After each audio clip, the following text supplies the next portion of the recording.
से जो चैप्टर है वो आपका विजय सीरीज का 8वां चैप्टर है, ठीक है। यानी जो आपके क्वेश्चन मैंने कल कराए थे उसी से रिलेटेड आज के भी क्वेश्चन है, ठीक है। कैसे क्वेश्चन है वो आपके हिमालय से रिलेटेड है, जो कि आपकी नदियाँ हैं जो आपकी निकलती हैं उससे रिलेटेड आपके क्वेश्चन आज से है। आज भी लगभग आपके 20 से 25 समथिंग अराउंड में है, ठीक है। उन क्वेश्चन का आप देखिए, ओके।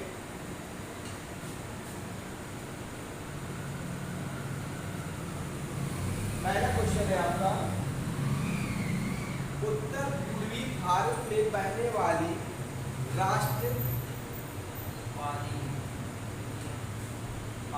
राष्ट्रपरीय नदी कौन है? तो यानी कि आपकी उत्तर पूर्व, यानी उत्तर पूर्व आपको पता ही होगा, ये जो आपका डिस्ट्रीब्यूशन है जिसका दिशाओं का, उस हिसाब से जो लोकेशन है इंडिया की, उस हिसाब से जो ब्रह्मपुत्र नदी है वो आपकी उत्तर पूर्वी भारत से बहने वाली नदी होगी। जो आपका ऑप्शन जो होगा वो आपका ए सही होगा, ठीक है। ये आपकी ब्रह्मपुत्र नदी जो है वो आपकी कैसी नदी है? उत्तर पूर्वी, ठीक है। ये उत्तर पूर्व में भारत की ओर प्रवेश करती है। निम्नलिखित है, निम्नलिखित में से वह नदी कौन है जिसका उद्गम भारतीय क्षेत्र में नहीं है? मतलब एक ऐसी नदी का बताना है कि जिसका उद्गम का मतलब ऑरिजिनेट, जो जिसका जहां से वो निकली नहीं है। आपकी महानदी, ठीक है, महानदी जो नदी है आपकी ये कहाँ से निकली है? ब्रह्मपुत्र, रावी और चेनाब, ठीक है। महानदी आपकी जो नदी है वो आपकी निकली है हुमायूं से, नहीं,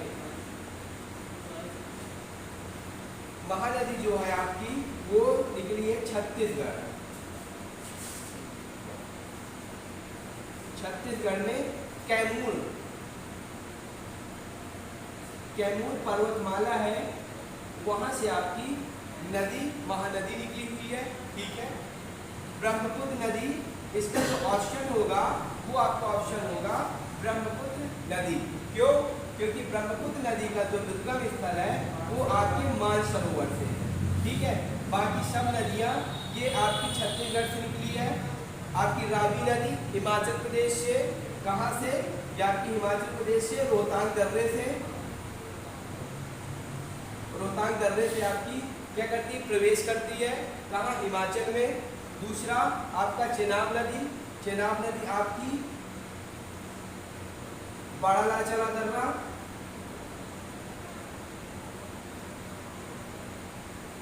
ठीक है।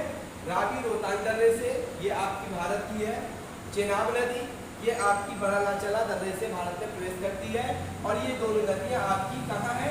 हिमाचल प्रदेश में है। ब्रह्मपुत्र आपकी कहाँ है? तिब्बत में है। और महानदी आपकी छत्तीसगढ़, ठीक है। ये आपका आंसर जो इसका ब्रह्मपुत्र सही होगा, ठीक है। अगला क्वेश्चन है,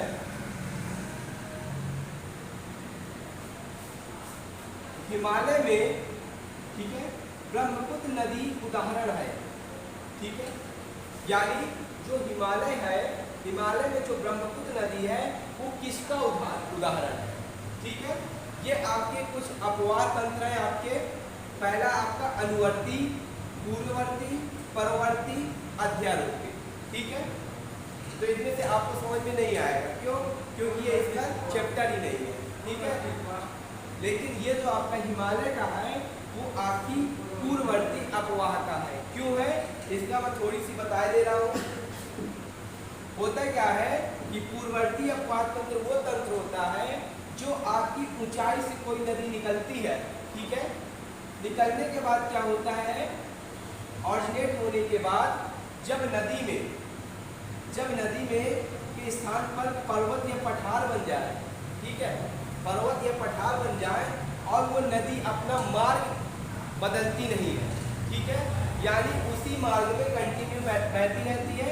नदियाँ ऐसी जो नदियाँ बहती हैं कंटिन्यू आपकी, उसके बीच में आपके पर्वत या पठार बन जाए, उनको काट करके भी नदियाँ कंटिन्यू बहे और अपना रास्ता नहीं बदलती, ठीक है। उन नदियों को आप पूर्ववर्ती अपवाह की नदियाँ कहते हैं, ठीक है। जैसे आपकी कौन कौन सी नदियां हैं आपकी, रामगंगा, ठीक है, कोसी, गंडक, घाघरा, ये जितनी भी नदियां हैं ये नदियां आपकी कहाँ से हैं, ये आपकी पूर्ववर्ती नदियां कहलाएंगी। क्यों कहलाएंगी, क्योंकि इनका सबका जो उद्गम स्थल है वो आपका हिमालय से होगा, ठीक है। ये नदियां पहले से भी थी, ठीक है, लेकिन हिमालय के बन जाने के बाद भी इनकी जो दिशा है आज भी वैसी ही है, इनमें कोई बदलाव नहीं किया है, ठीक है। अगला है आपका एक अनुवर्ती अपवाद। अनुवर्ती अपवाद तंत्र कैसा तंत्र है, ये ऐसा तंत्र है कि पहले नदियां बहती थी कंटिन्यू, ठीक है, फिर आपके नए पर्वत पठार आ गए, ठीक है, तो ये नदियां इतनी मंद थी कि ये इन पर्वत पठार को काट नहीं पाई, और न काटने से इन्होंने क्या किया, अपना रास्ता बदल दिया, और जब रास्ता बदल दिया तो नदियां आपकी अनुवर्ती प्रवाह नदियां कहलाती हैं, ठीक है। जितनी भी आपकी दक्षिण की नदियां हैं, दक्षिण की कौन सी आपकी, गोदावरी, कावेरी, कृष्णा, यानी पेनिसुलर की प्रायद्वीपीय पठार की जितनी भी नदियां हैं आपकी दक्षिण की, वो आपके अनुवर्ती प्रवाह तंत्र की नदी, ठीक है। एक अध्यारोपित प्रवाह अपवाद तंत्र भी होता है, ठीक है, ये नदियां भी हैं, इनका जो उदाहरण है वो आपकी दामोदर नदी है, शोन है, टोंच है, ये जो नदियां हैं आपकी ये कैसी है, अध्यारोपित अपवाद, ठीक है। अध्यारोपित का मतलब होता है कि ऐसी नदियां जो आपके पठार, मतलब कहने का मतलब है जो भी एक पहाड़ होगा तो उसकी ऊपरी परत को काट देगी, और तब तक काटेगी उसकी निचली परत तक, ठीक है, और फिर वहां से एक नदी घाटी बना देगी, ठीक है, वैसी नदियां आपकी वही कहलाती। अगला क्वेश्चन है, निम्नलिखित में से कौन सी ब्रह्मपुत्र की सहायक नदी है या नदियां, ठीक है, इसमें बताइएगा। दिबांग, कमेग या लोहित, ठीक है, कमेग नदी, लोहित नदी, ये सब आपकी नदी है, ठीक है। ये आपका जो ऑप्शन है वो ऑप्शन डी है। ये तीनों नदियां आपकी किसकी, आप ब्रह्मपुत्र की सहायक नदियां हैं, ठीक है। दिबांग नदी भी है, कमेग है, लोहित है, ये सब आपकी जो बहती है आपकी अरुणाचल प्रदेश में है, ठीक है। अब जैसे लोहित है ये आपकी असम की। अगला क्वेश्चन है, ब्रह्मपुत्र नदी के निम्नलिखित सहायक नदियों पर विचार कीजिए। लोहित, तीस्ता, सुमसी, संकोश। तो आपकी जो है लोहित आपकी है तो सब, लेकिन डिफरेंस, हाँ एक्चुअली ये क्वेश्चन थोड़ी सी अधूरा है, इसका क्रम है लिखना था, लेकिन इसका क्रम नहीं लिखा हुआ, ठीक है, जिसमें आप बताइएगा लोहित, ठीक है। ये नदियों का क्रम है। नदियों का क्रम कैसा है, पहले आपकी जो नदी है वो आपकी सुबंसी, यानी आपकी पश्चिम से पूर्व की ओर लगाई गई है, ठीक है। पहली आपकी सुबंसी है, सुबंसी के बाद आपकी तीस्ता है, तीस्ता के बाद संकोच है, फिर आपकी लोहित, ठीक है। ये आपकी लोहित आपकी इसमें सहयोगी क्वेश्चन हो जाएगा। अगला क्वेश्चन, कपिली किसकी सहायक नदी है? कपिली नदी जो है वो आपकी किसकी है? ब्रह्मपुत्र नदी की आपकी सहायक है, ठीक है।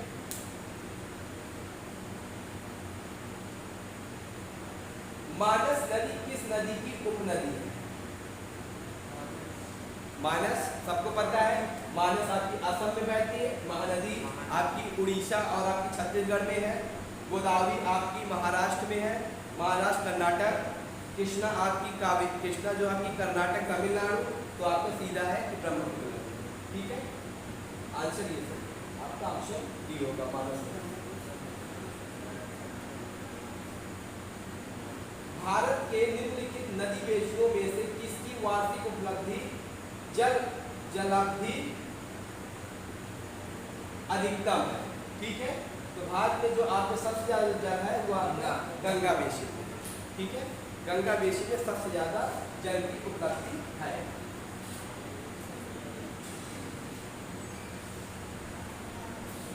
तिब्बत में मानसरोवर झील के पास नदी का स्रोत है, वह है आपकी तीनों आपकी कैसी है? मानसरोवर से निकली है। ठीक है, सतलज कहाँ से निकली है? राजस्थान से, राजस्थान, ब्रह्मपुत्र, चेमा युंगडुंग ग्लेशियर,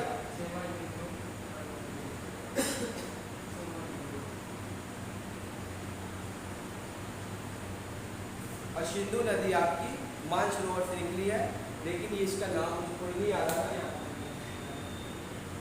ठीक है, ये आपकी सब नदियां आपकी कैसी हैं? मानसरोवर से निकली और भारत के पार है। ठीक है, यानी ये आपकी भारत से नहीं निकली। ठीक है, सिंधु नदी।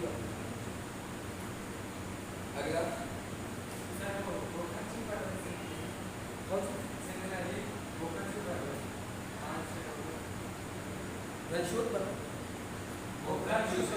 हाँ, बोखर चू पर्वत, सही है। जो आपकी सिंधु नदी है वो आपकी बोखर चू पर्वत है। बोखर चू पर्वत, हाँ, सिनका बाव, याद आया?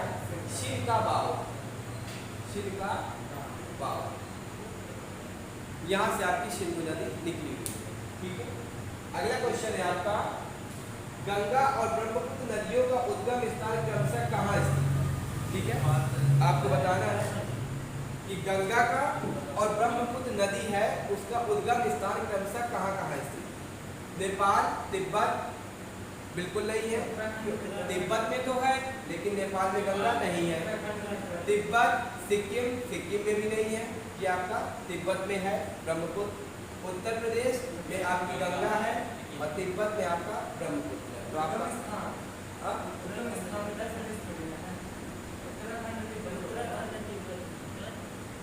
हाँ सॉरी, ये आपका उत्तर प्रदेश और आपका तिब्बत लिखा हुआ है। तो गंगा आपका उत्तराखंड से ऑरिजिनेट होती है, गंगोत्री से, तो ये भी आपका नहीं होगा। अब उत्तराखंड से आपकी गंगोत्री से गंगा निकली है और तिब्बत में आपका चेमा युंगडुंग ग्लेशियर से ब्रह्मपुत्र, जो ऑप्शन डी आपका सही है।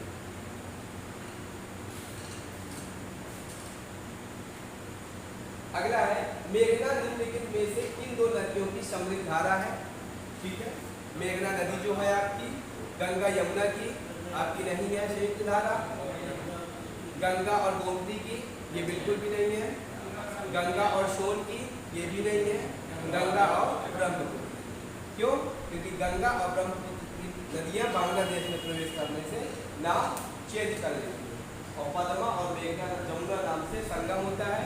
ठीक है, और उनका लास्ट में आपका मेघना नदी में इसका सुंदरवन का डेल्टा बनता है। अगला क्वेश्चन है, गंगा और ब्रह्मपुत्र की संयुक्त जलधारा किस नाम से जानी जाती है? मेघना। ठीक है, आपका वही आंसर, मेघना नदी के नाम से जाना जाता है।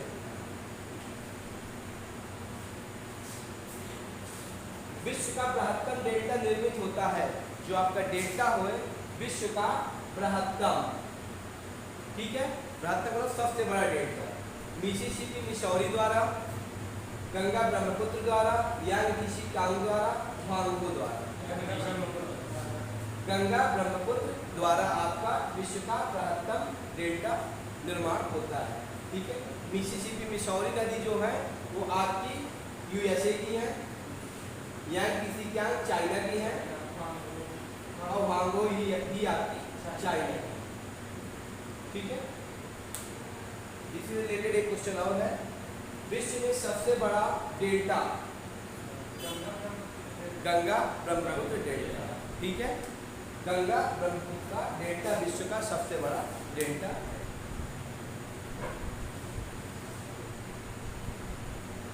इस नदी के बेसिन को भारत के उत्तरी 10 राज्यों द्वारा बांटा गया है।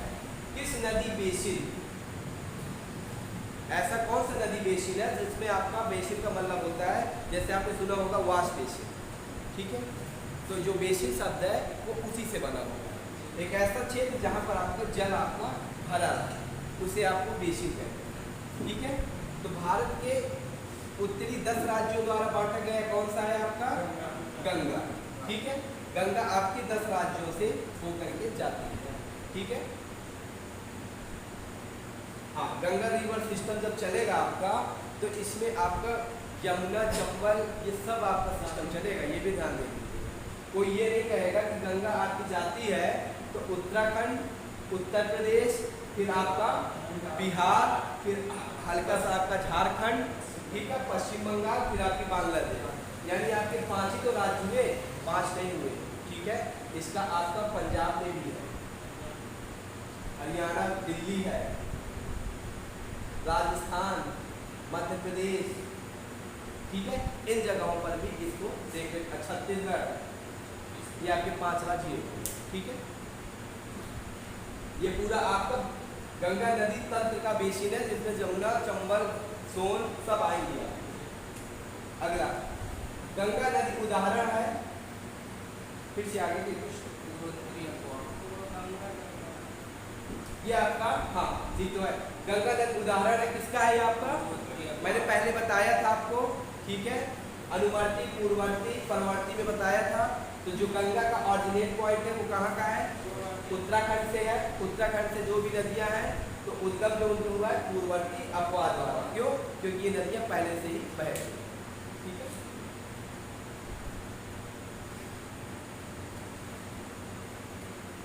गंगा नदी के 2 प्रमुख स्रोत क्या है, भागीरथी और अलकनंदा। आपको पता ही होगा भागीरथी और अलकनंदा ही आपकी लास्ट में क्या होती है, गंगा बनती है। कहाँ पर, हरिद्वार। हरिद्वार में जब ये प्रवेश करती है तो ये गंगा कहलाती है, ठीक है। इसमें पंचप्रयाग होता है, ठीक है, पंचप्रयाग होता है। जो भागीरथी और अलकनंदा का जो मिलन स्थल है उसे क्या कहते हैं, उसे देवप्रयाग के नाम से जाना है। कौन सा प्रयाग, देवप्रयाग।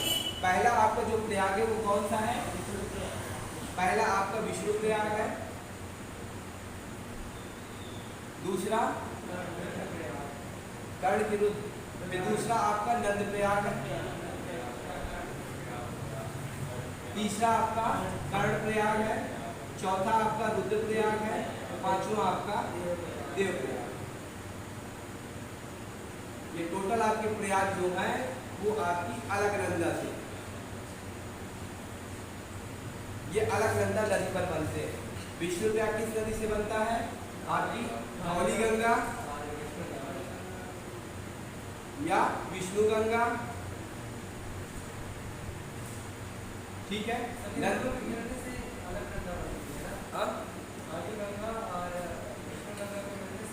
अलकनंदा बनती है। फिर आपका नंद प्रयाग, नंद प्रयाग में नंदाकिनी नदी, नंदाकिनी नदी। कर्ण प्रयाग में आपकी पिंडाल नदी, रुद्र प्रयाग में आपकी मंदाकिनी, ठीक है, और देव प्रयाग आपके भागीरथी और अलग, ठीक है। आपके 5 ही आपके प्रयाग।